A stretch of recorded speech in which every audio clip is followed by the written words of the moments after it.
Hello, my name's Paul and welcome to this video tutorial to help you find the nodal point on a lens when shooting panorama so you'll get a perfect stitch.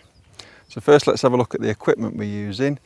This is just a basic tripod, any heavy duty one will do, but it does have to hold quite a hefty tripod head and camera, so you do need quite a sturdy one. The head on top is a Manfrotto 302 Plus, and there's a full frame digital SLR camera with a 14 to 24 zoom lens set on the 14mm end. The first thing we need to do is adjust the camera left to right. This ensures that the centre line of the lens is over the vertical rotational axis of the tripod head.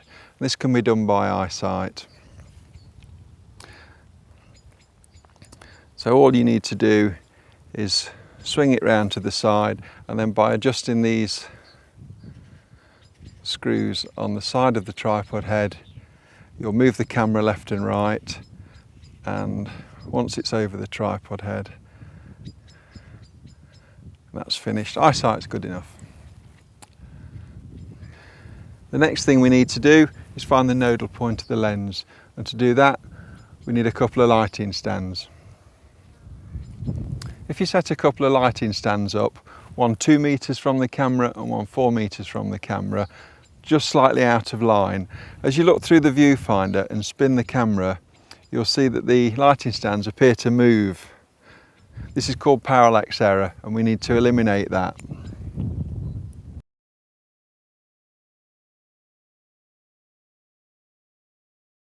We do that in exactly the same way as we did to position the camera left and right, using the adjustment screws on the tripod head.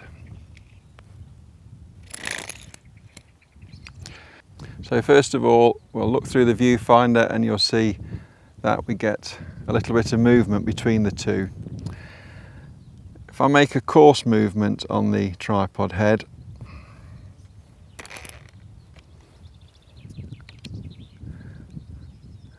then do it again, you'll see there's still a little bit of movement, but it is being reduced. We make another coarse movement, and yet again you'll see we are reducing it. And then finally I'll use the fine adjustment, and as you can see now we've virtually eliminated it. Once these two adjustments have been completed, then we're almost ready to shoot a panorama. There are, however, a couple of other minor adjustments, but very important, that we need to make. These tripod heads are fitted with a spirit level and 3 adjustment screws. This enables you to get your vertical rotational axis perfectly vertical just by adjusting the screws.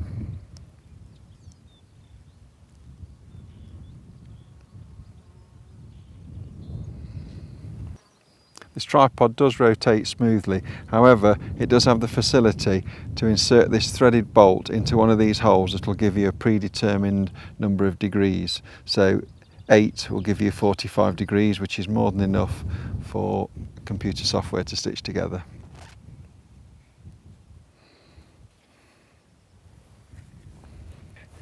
You might be lucky enough to find one of these on an internet auction website.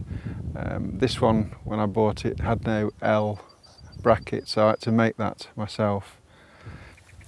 To make the bracket, we just bent a piece of steel in an L shape and screwed another piece to the back of it. The L shape had a clearance hole for a 1/4 Whitworth, which is a camera thread, and the block had a 1/4 Whitworth thread cut in it, and the bolt itself has a 1/4 Whitworth here and a clearance slot just slightly wider than the thickness of this.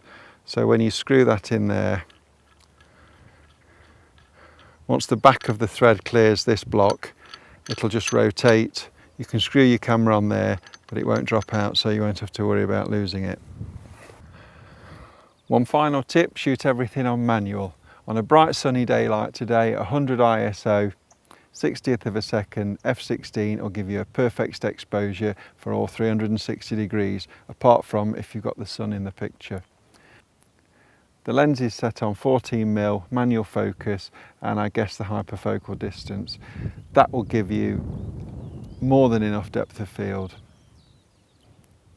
I hope you managed to find one of these tripod heads on your favourite auction website. They're a great bit of kit. If not, if you look on your favourite video website, there's plenty of videos with people showing you how to adapt a normal tripod head, and I've even seen someone make one from scratch out of plywood and MDF. But anyway, hope you've learned something from this video, and happy snapping.